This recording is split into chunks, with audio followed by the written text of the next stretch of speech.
where do we begin? We are enjoying a rare moment this week right now where we're sitting out here, no kids, barely any geese. Traded the geese for some. Well, let's start with that. Let's start with the geese. Yeah. Well, we'll do a recap. Chapter 1. So we went and purchased two, what are they, Chinese geese? Yeah. And you guys saw that in the video. They're pretty cool, really nice, you know. They're meant to be guard geese. I've never used guard geese before. My mom raised ducks and all kinds of stuff. Roadrunner, be nice. You're gonna get beat up by a bunch of babies. Roadrunner. You think she's a baby? So they're fighting her. So we got the guard geese. Never used guard geese before. I admit, I'm still somewhat skeptical of a guard goose because I've never seen it in action before personally. My mom always, had flight cages where there was wire going over, there was no way a predator could come down from above. We had a silky rooster, and he had his, you guys have seen him a million times. Hamilton, he attacked me. He attacked the camera. Yeah, we had the geese with them, and we had only 2 geese with them. Yeah. And then we came back, what, was it the next day? The next day, Hamilton was gone. Hamilton was completely gone. No sight of him, no feathers, no anything, completely gone. Yeah. I thought maybe he pushed himself underneath the chicken wire over there, but then we tried to separate because you're supposed to have only 1 goose per flock, so that they go ahead and attach themselves to the flock, so they don't want anything to happen to them. We had moved Stan over with the Americanas, and he was just pushing himself into the fencing like he did not want to be away from Sally the goose. And this softy right here was like, we got to put him back together. I felt bad. We decided to go ahead and get 2 more and put those 2 with the Americanas and then have the other 2 for the mixed flock over there. Next day we come back. Well, no, it was 2 days later, I think. I think it might have been 2 days later. We come back and Stan was completely killed. Yeah, he was eating. Hawk. The hawk killed him and ate him right there in the middle of the pen. We cleaned up the remains. Yeah, we felt terrible because, we felt bad. We don't want to bring anything out here to suffer or die. We want everything out here to have a good life, But at the same time, we are still learning as we go. That's a rough egg to break, but it happened. If you were able to have them free roaming and all of that, that's amazing. Unfortunately, we're not going to be able to do that now. We're going to have everybody fenced and probably on with nets. This big pile of handsomeness is Marley. And Marley is our newest family member, and he is adjusting really well. He is so lovable. I like you too. Seems to really like this area. Nice and shady. He's got all of his food and water right here. We got him a house just in case he wanted it, but I don't think he likes houses. I don't think he likes dog houses. Instead, what he does is he digs himself this gigantic hole and he lays in it. Why you do that? What a good boy. He needs a bath. But he's a good boy. He's Cat's dog. There's a reason why I don't want to get dogs. Don't want to get any more dogs. Because I love them. I love them so much. I spoil them rotten. And they get away with murder. I literally let him get away with anything. Because as soon as I see that face, I just can't be mad at him. I can't even yell at him. That's why I don't want to keep getting dogs, because I know that if I didn't have some kind of self-discipline, I would literally have 1,000 dogs. I wouldn't have enough time in the day to take care of them all. What a good boy.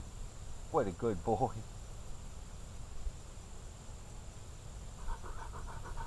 He's a good boy.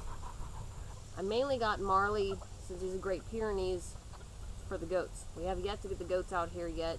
Our closing on our house was postponed till next week.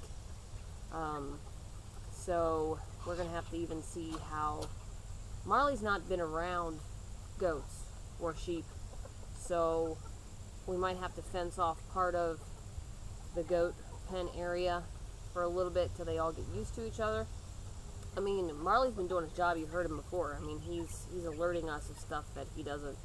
Yeah, he hears or sees. He's taken to this place really, really well, really quickly. So the geese, we decided, since they weren't getting along with the chickens, we went ahead and we traded them for some We kept one. We kept one. Traded 2 of them for the lavender, these little lavender orphan hens. Yeah, we traded Bruce and Karen. Yeah, Bruce and Karen. They were the noisiest and the not so friendly. We kept Sally because she got injured. I mean, she's healed, but she's got her foot stuck. But she's really tame. I mean, really laid back. Really sweet goose. She acted like she wasn't really bonding with the other 2 geese either. She was kind of, I don't know. They kind of grouped together, and yeah. She was kind of the odd. They were a pair already. The odd one out. Okay, chapter 2. And awesome then we'll story. show you right here the sunken wheels of the camper. The next step in our awesome adventure is the myriad of permits. We had been in a little bit of a bind because originally we were going to do a single wide trailer, but then when we saw the little cabin, we fell in love with it. And we thought, let's turn this into a home.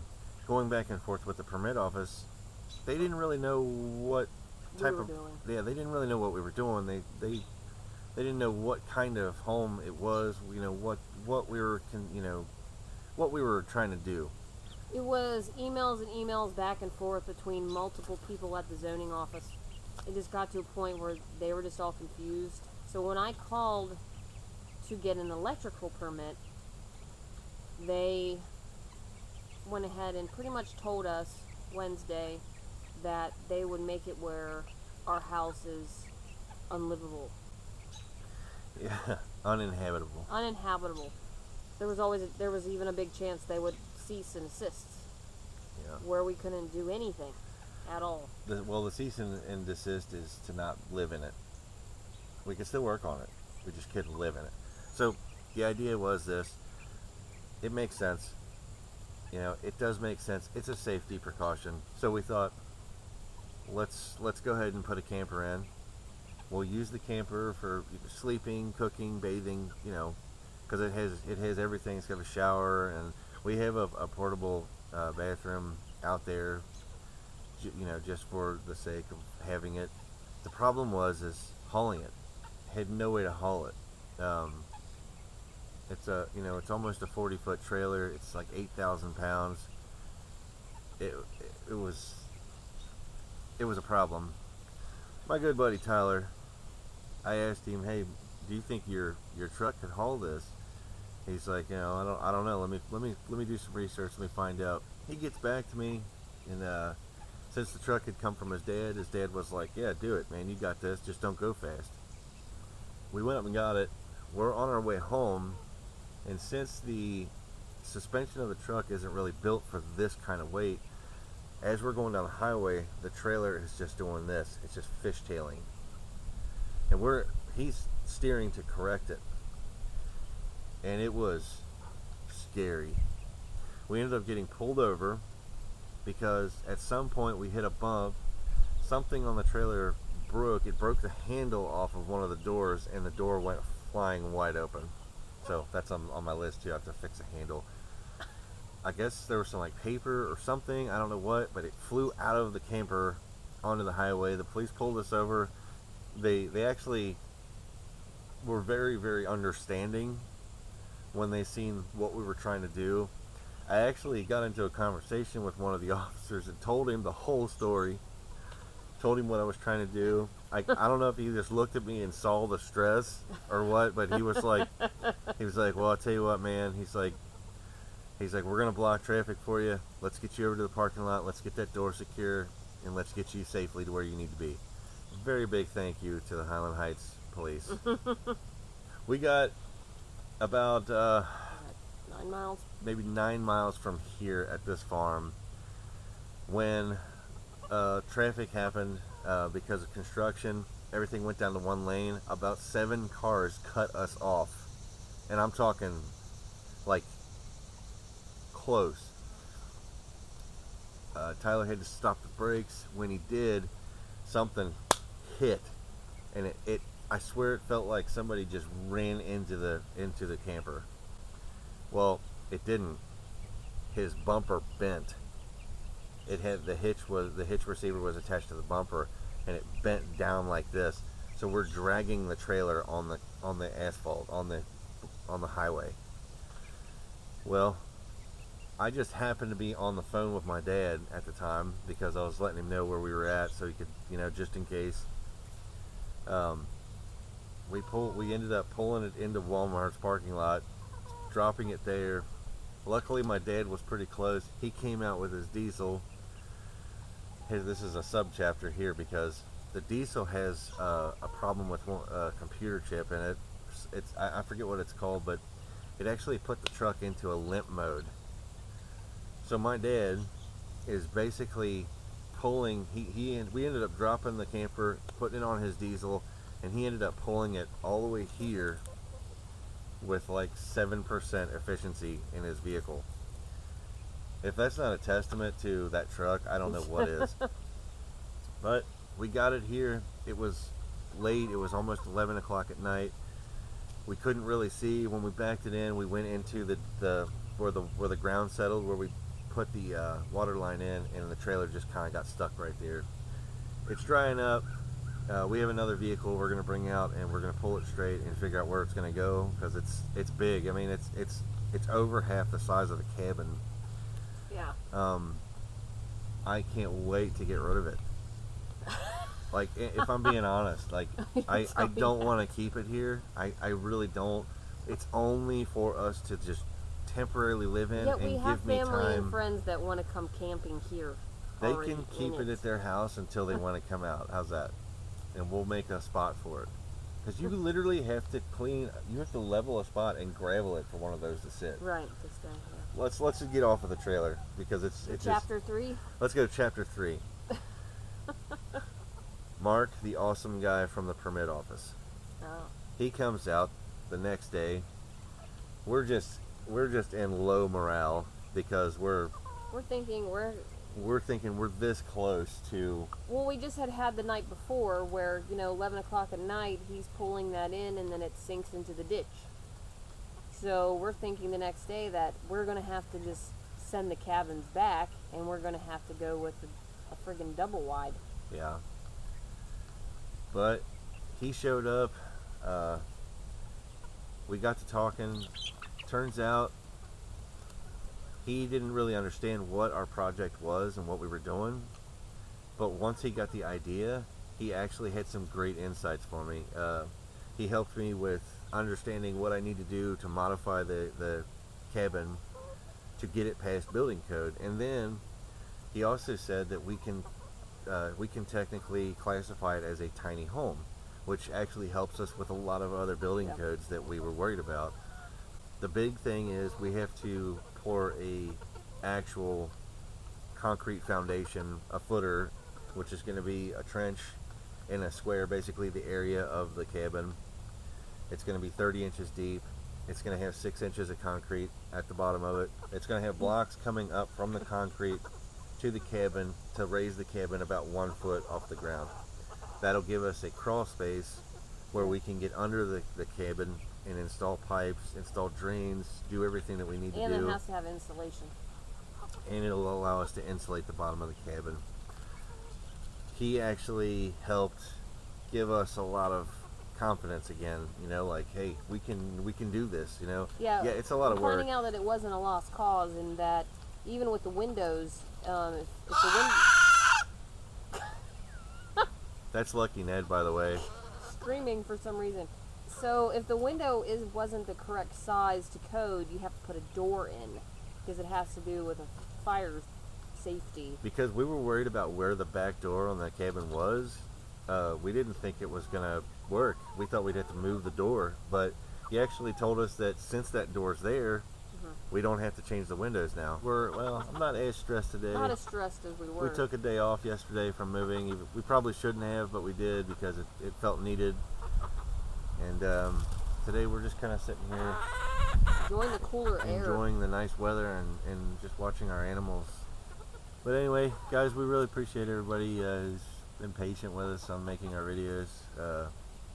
It's been just like a weekly It's really hard to do all this, and I have a lot of respect for the YouTubers that post every day. Post every single day. That's very impressive. I mean, the amount that you guys go through to make your videos, to keep things going every day is just staggering. It's just, it's amazing. I have much respect for you guys.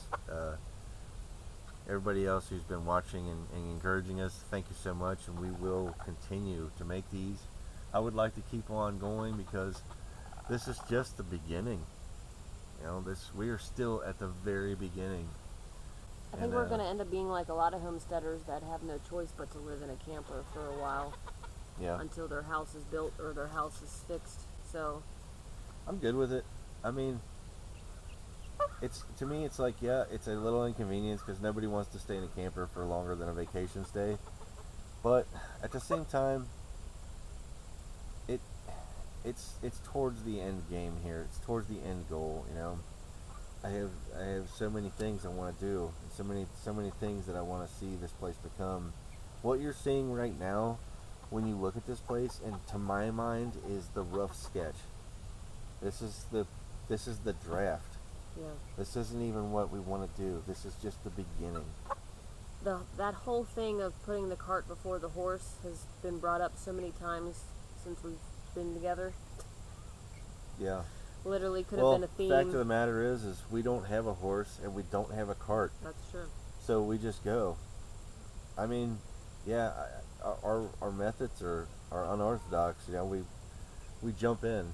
We jump in with both feet. But I mean, come on, you know. You have to jump in sometime.